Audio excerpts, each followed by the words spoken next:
If you're a bachelor's, master's or PhD student looking to move abroad for free this year, watch this tutorial from the start till the end because I'm going to be teaching you how to apply for a fully funded scholarship. In the first half of this video, I'll walk you through the application documents and processes for master's students. In the second half of this video, I'll walk you through the application process and documents for undergraduate students. So if you're an undergraduate student, you can just skip to the second half of the video. The third part of the video, I will take you through various embassy websites and we are going to look at what to expect and when. You will be rejected if after watching this tutorial you just jump straight into wanting to apply. You need to take a step back and do a diagnosis to see if you are a good fit for this scholarship. So after watching this, I recommend go and watch this video. It has a free worksheet.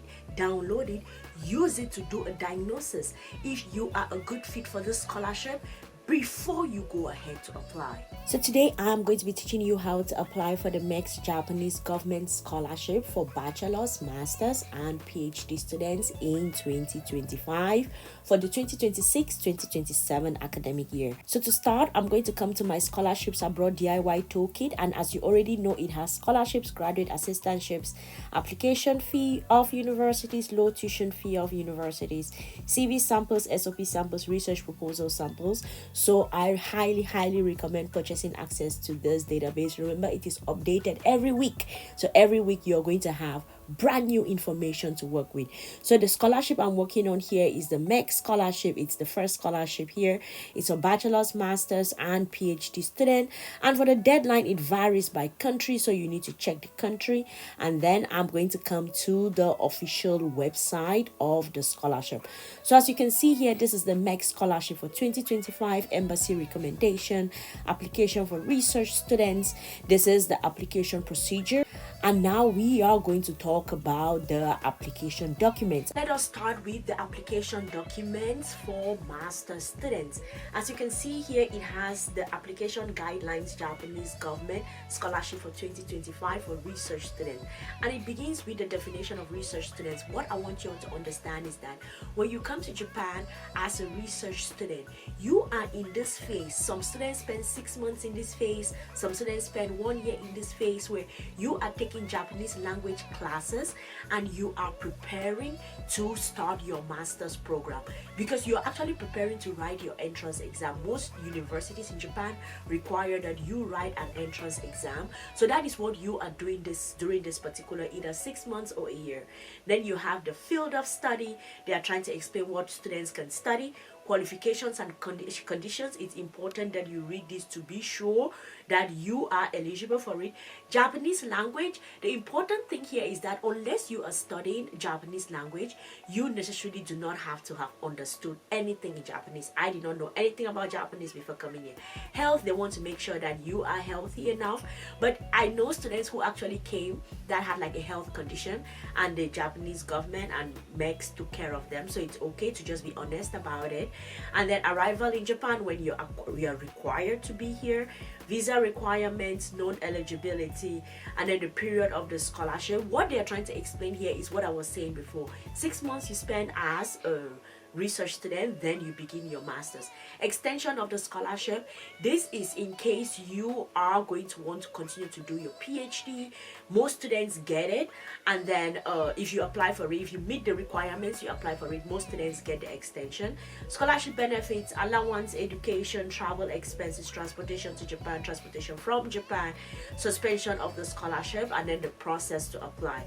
Normally it is going to start in April. Here they have April as like the call for the thing, so it is going to be April this year, and then you're going to have your first screening, request for provisional. This is actually after you've been taken the process. When you have actually passed through the embassy requirements, then you are going to go through these phases, and then the application documents. We're going to go through all of the application documents, but I just want you to see here you have the application form, you have the placement form, you have the field of study and research plan, you have the academic transcript, you have the certification, recommendation letters, medical certificate, abstract of thesis, certificate of language proficiency. Although this is stated, we actually had to write a test at the embassy, so it is okay if you do not have IELTS or TOEFL, which is required by most scholarships, which is also one of the reasons why the Japanese government scholarship is amazing. And then you have the first screening and you have the second screening. So they are practically just explaining the process here and how you have to go through the embassy, and then you get an acceptance letter from the university, and then you have to move to Japan, and then you have to be a research student, then you have to pass your entrance exam, then you have to start your studies as a master's student. So this is what they are trying to explain in this particular document. So take your time, read it to be sure. Now let us start with the first document, which is the 2025 application form for the Japanese scholarship research student. This is practically just a document where they are asking you for details about yourself, your name, your gender, nationality, your address. This is practically just basic information about yourself, your primary education, because you're required to have, I think, 16 years of education. So that is why they are asking you here. I think the only thing to pay attention to here is from question 12, where they're asking you like your field of specialization, what you studied in the past. You have to think about, it's not that difficult, it's just what you studied in the past. And then the titles of, if you have done any publications or any academic writings, they want to see it. And then your previous employment, those are the things that they want to go here. And then what was the trigger for having an interest in studying in Japan? I read my research plan in a video that I'm going to attach here. I highly recommend you all go watch that video, because I practically walk you through my entire process of applying for the scholarship. But when you start from this number 19, motivation for studying in Japan, I also have a worksheet where I give you all samples on how to answer this. Please do not say I grew up loving anime, so I want to go study in Japan. Unless you want to come to Japan to study something anime related, please don't say that. And then what was the trigger for having an interest in Japan? Why do you choose Japan as a destination for to study graduate level program education, which is very interesting because the first question is sort of connected to this one. And then what kinds of things do you think you can contribute to Japan and your home country? In the worksheets that I have attached, I've prepared for this, please go ahead and get the worksheet. I really explain in detail how you should think about this question and the importance of understanding. When I said you should do a diagnosis of a scholarship, please go watch that video, because if you do that, you will have a clear answer as to how to answer this. Remember, it starts with the goal of the scholarship provider. This is not about you. Most scholarship students come and they're like, me, I want. No, it's not about you. You are practically a tool to help the scholarship provider achieve their goals. So how much of a tool can you be? That is where you have to defend this. And then you have language ability, doesn't really matter. And then date, fill up. So this first form is practically just very basic information about yourself. And then the next one is the placement preference application form for Japanese government scholarship for research students. This is actually those that want to be for based on the choice of the university. This is very important because everybody has to fill up this document. And you know the tricky part here, first choice, second choice, third choice, right? The universities that you wish to attend in Japan. This is so important because I did not know. I had picked up some universities and then I just filled it up there. I never took some time to really think about it. And then I remember when I went for the interview at the embassy in my country, just like 5 minutes before entering the interview room, I just said, let me look through this answers, like this placement form. And then I looked at it, and then I just sort of looked through the universities I chose. I have no idea why I did it. I go in there for the interview, and I think it was just like the third question that they asked me was, why did you choose the first choice of your university? Why did you choose the second choice?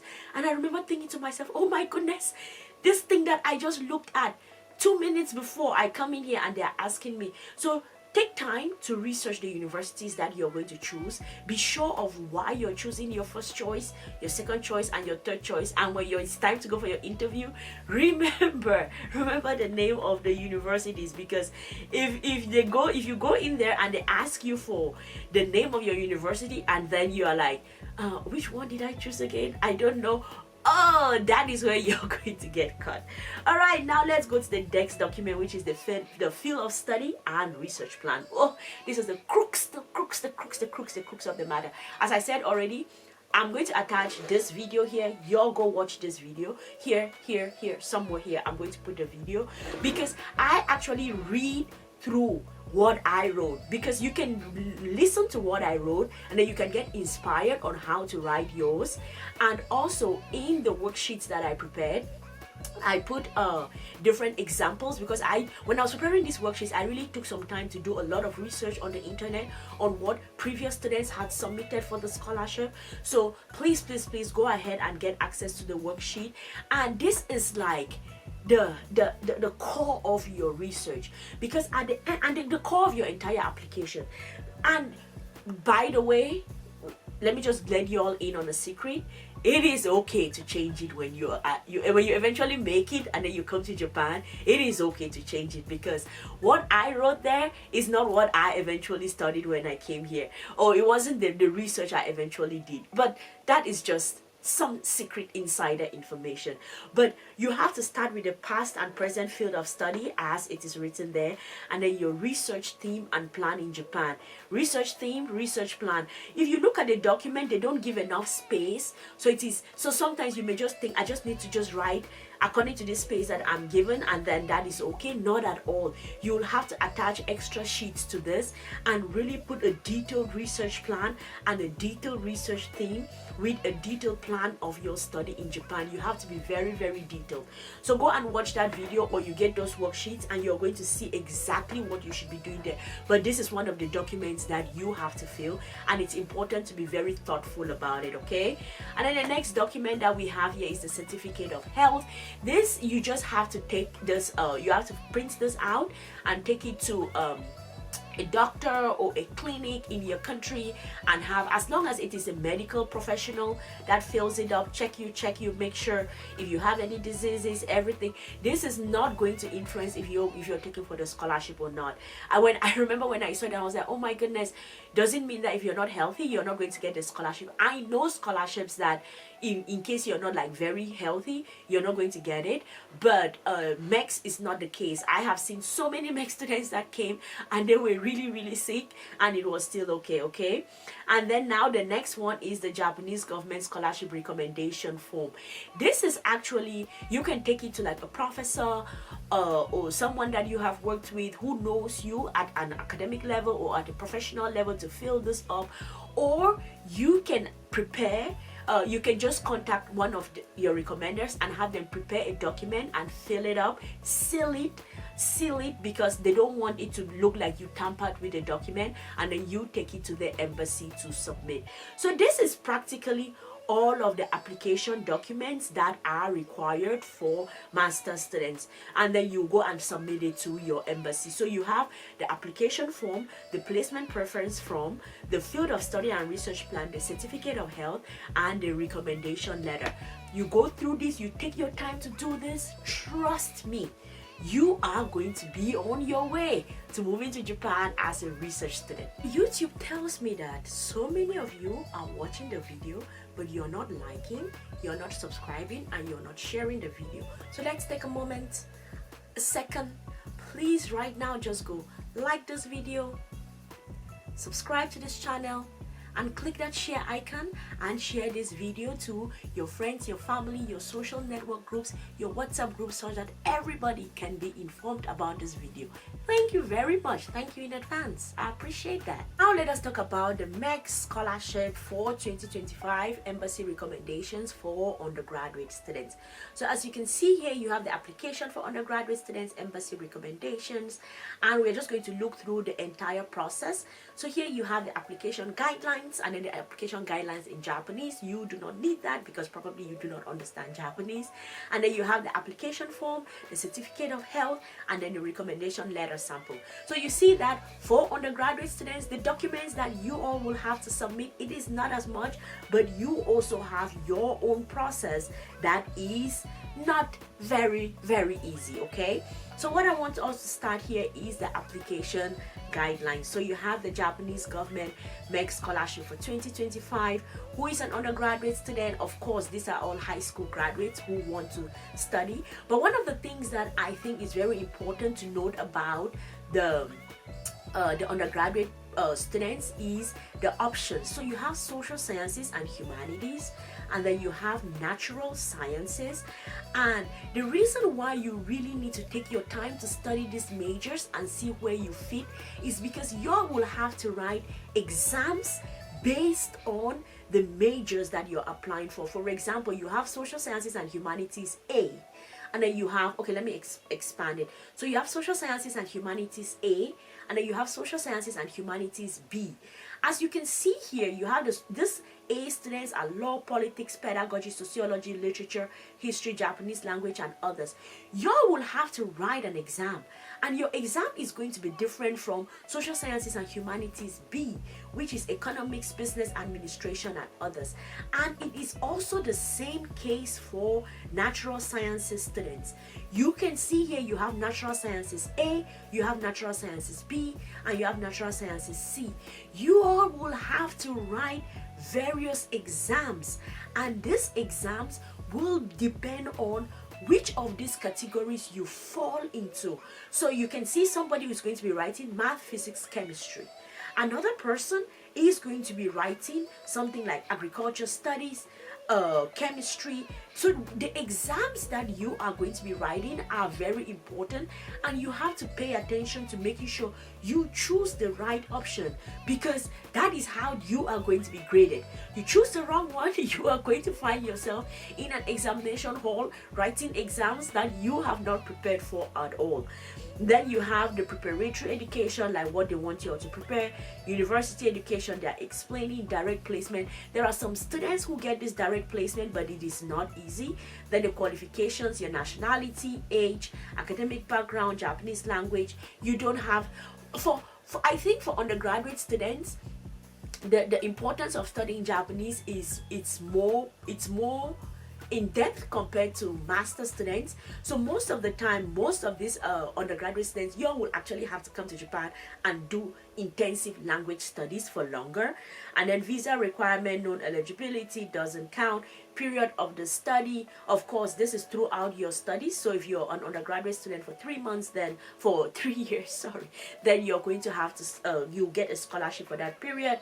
And then as you can see here, you have your allowance, education fees, travel expenses to Japan, transportation from Japan.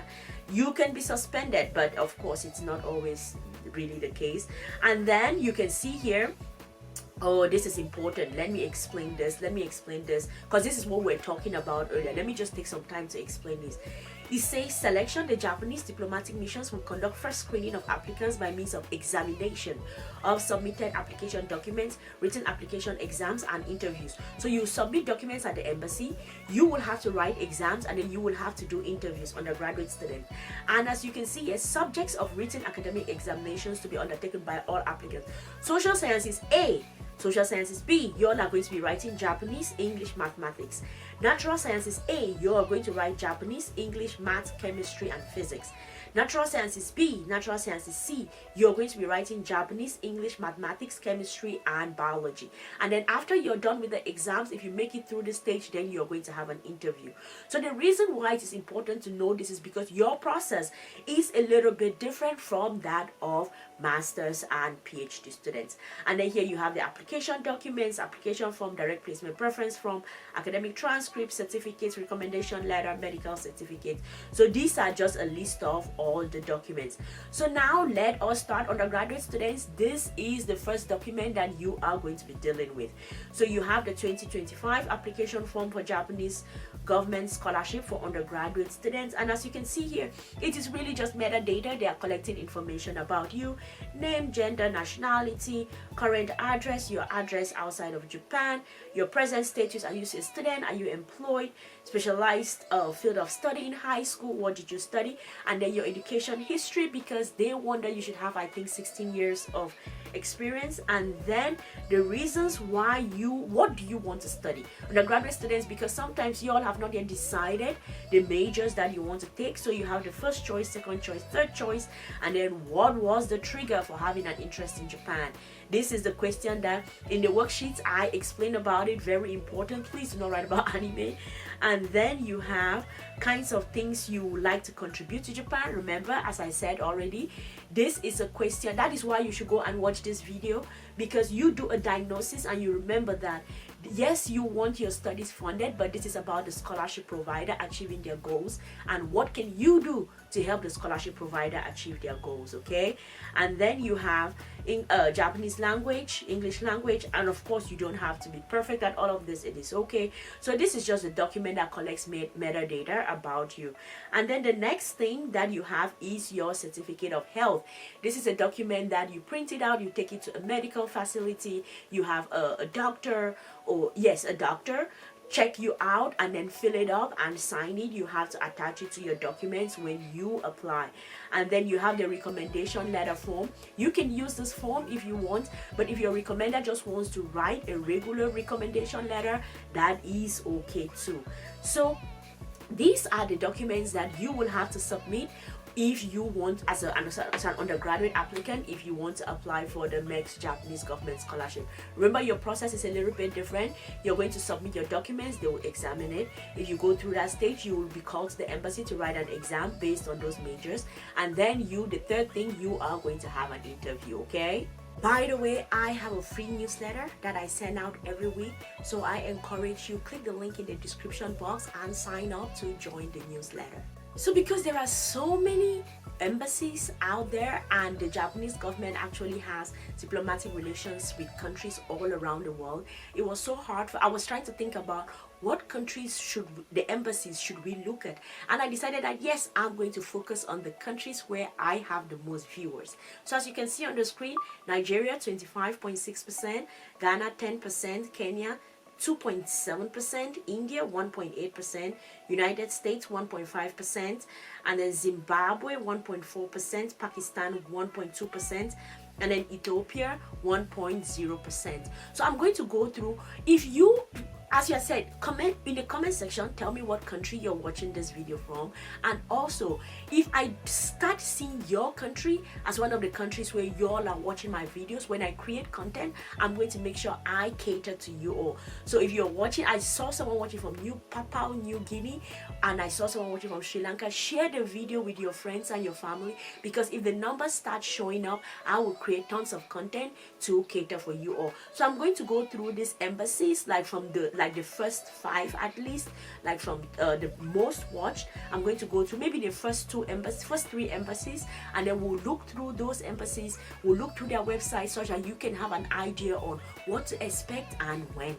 Okay, so here we are on the Embassy of Japan in Nigeria. This is the website here, and as you can see here, let me try to refresh this page to make sure that there is nothing that I am missing, and this is the updated information. So as you can see, these are the announcements that they have here. Opening of Japan visa applications in Abuja and Lagos. Employment, New Year greetings. Apply for the Japanese government MEXT Teacher Training Scholarship. That was, as you can see the date here, that was 2024, December of last year. And then they have vacancy, a message from the ambassador, employment announcement. So when you see all the information here, you see that for 2025, the Japanese embassy in Nigeria has not yet released the information. Well, that is because students come to Japan in April, and then after that, that is when embassies launch. So if you're from Nigeria, keep an eye out, because very soon they are going to announce those that will be accepting applications for 2025. Okay, then now we are going to go to the embassy in Kenya. This is the Japanese embassy, as you can see here. This is the Embassy of Japan in Kenya. This is the Embassy of Japan in Kenya, and we are going to look through to see what information they have here. They have a reception, and then you see all of their information here It is just information about receptions. They have not yet put out any information about the MEXT scholarship. So let me try to find out if I can do a bit of digging to see. Oh, by the way, as you can see, you have Eritrea and Seychelles here and Somalia, which means that their embassy in Kenya takes care of all of these other countries. So for those applying for the MEXT scholarships from these countries, you will have to come to the Kenyan embassy in order to submit your documents for the scholarships there. I'm trying to figure out, let me see, Japan information and culture. I doubt if that is going to be the case here. No, we cannot find the MEXT scholarship there. Let me try to search. Let me see MEXT and see if I can find any information from the Kenyan embassy. MEXT Japanese Government Scholarship research. Embassy of Japan. Okay, no, because this is powered by Google, it's not giving me specific information. So, well, what you have to know is that although the information has not been announced here, it is going to be announced. It is going to be announced very soon. Okay, and then let us look at the MEXT embassy, the Japanese embassy in Ghana. So this is the embassy of Japan in Ghana. And I was about to say this is the scholarship here, but this is actually the Japanese Government Scholarship 2025 for teacher training. So as you can see, in December of last year, they did the announcement for the teacher training. And you see here, Ghana has here 2024, which is April 4th of 2024. That was when the Ghanaian embassy announced the MEXT Japanese Government Scholarship, which means that now we are in March, gearing up towards April. So we have like almost a month, and they are going to announce it. So as you can see here, this is the announcement that is done at the at the Japanese government embassy in Ghana. So this is the information and all of the steps. Friday, 17th of May 2024, which means this year is also going to be somehow around that time, 17th of May 2025. That is when results are going to be called in. And then now let us see if we can look at the embassy of India, because I have students from India watching this channel, and I want to show you all where to get this information. Number one, it is going to be at the embassy's website, and let us see information here. You can see they have information. Okay, congratulations, they have the Emperor's birthday, MEXT Guardian Seminar. Oh wow, look at India doing an amazing job. You all had a seminar just to teach you all how to apply for MEXT. How nice. You can just watch my channel, I teach you. It's okay. And then you have the JET program, other information. So as you can see here, based on the like just skimming through the website, you see they actually have a session here, study in Japan. So they have the guide to Japanese government scholarships in English. This is amazing. So for those that the site cannot be reached, what happened, Indian embassy? What happened? I have no idea why it gives you that information that the site cannot be reached. I have no idea. But anywho, as you can see here, I think the website in India, they've really done it very well. You can see study in Japan, official development announcement. They make it really easy to be able to go through. But when the announcement is going to come, which is of course going to be around April, it is going to be on the what's new. You're going to see the information there. And then for my audience, I think the last audience that I have seen, like 1.2%, is those from the United States. So if you're from the United States and you are going to be applying to the Japanese Government Scholarship, let us talk about it. So this is the Embassy of Japan in the United States of America. Here they have information, news. I do not see anything about the MEXT scholarship here. They have the culture and education section. You see, study in Japan, a guide, and then you have the MEXT scholarship information. So the information is there, and they actually break it down on how you can go through the process. But as usual, they have not yet opened up for 2025, so you will still have time. They really do it really nicely. Research students, undergraduate, specialized training, Japanese studies. I think this is really well organized.